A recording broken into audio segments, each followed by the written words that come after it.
I'll preface this video with a simple question.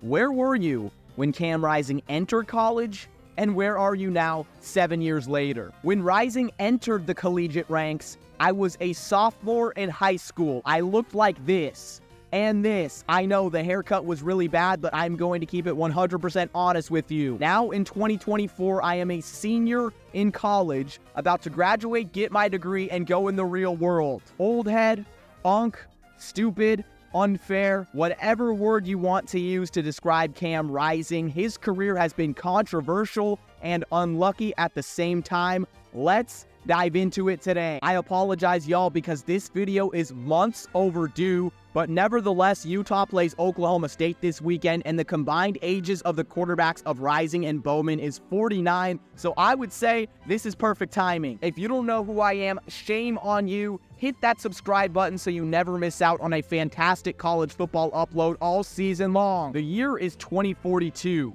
Cam Rising, after his 10th injury season in a row, yet again hits the transfer portal, and this time he joins his son, Lanut Rising Jr. Cam Rising played his high school ball in Southern California, Newbury Park High School. He was great, but he wasn't an excellent recruit. 3 stars, he did have 24 FBS offers, including ones from Miami, Cal, Fresno State, LSU, pretty much scattered all throughout the country. Coming out of the class of 2018, he was the 26th best pro-style quarterback in the nation and had originally committed to Lincoln Riley and the Oklahoma Sooners. Looking back on it, I know Oklahoma was stacked at QB, but in another dimension, we had Riley and Rising as a combo. That would have been nasty. But we never saw that because before Cam's senior year, he had flipped to the arch rivals, the Texas Longhorns. By the way, if you were living under a rock, this was before the days where Texas was cool. No, this was not the Steve Sark Texas. This was the we're back Texas that failed pretty much every season with Coach Tom Herman. Yo, Coach, let me start year one, you feel me? Oh, you got a guy? Oh, you got Sam Ellinger? All right, that's right. We're going to redshirt. After Rising's 2018 redshirt season where the Longhorns finished at 10-4, he decided that it wasn't the best for his future. Then he linked up with a mastermind coach who had been doing it for years, Kyle Whittingham of the Utah Utes. As Lee Corso says, not so fast, because this was before the era of transfer portal, NIL, automatic eligibility. As soon as you transferred, Rising was going to have to sit out the 2019 season, meaning he had already been in college for 2 years before even stepping on the field. Bang. 2020 COVID season, it's finally time for Cam to show out. But in the very first game against USC, where he started after only completing 6 passes, he suffered a season-ending injury. What a way to go out. My shoulder. My shoulder. 2021.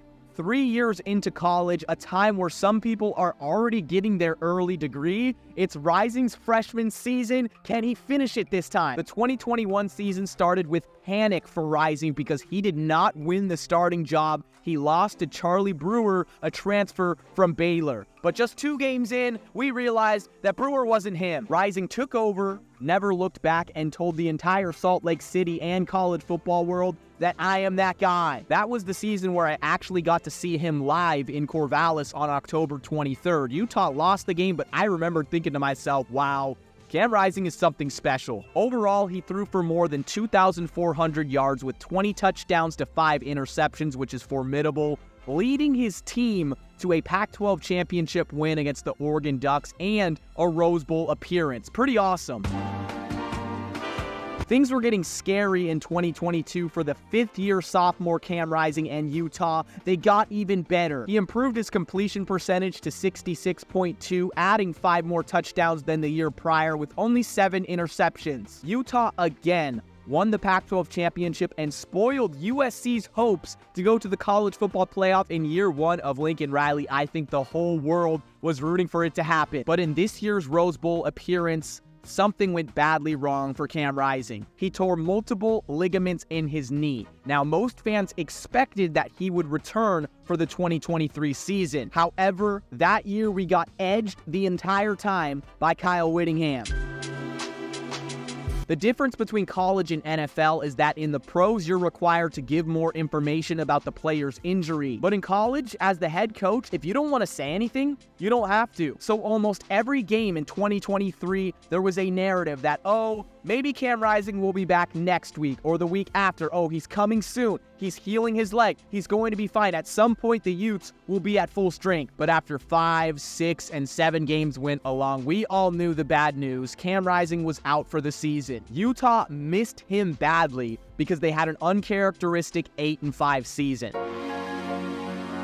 Year 7, right now, 2024. And the funny thing is, he actually has another year of eligibility in 2025 if he so chooses to use it. Just a few weeks ago against Baylor, fans almost had a heart attack, myself included, when Rising left the game with an apparent hand injury. Then he didn't play the next week against Utah State. It was unlikely he didn't go.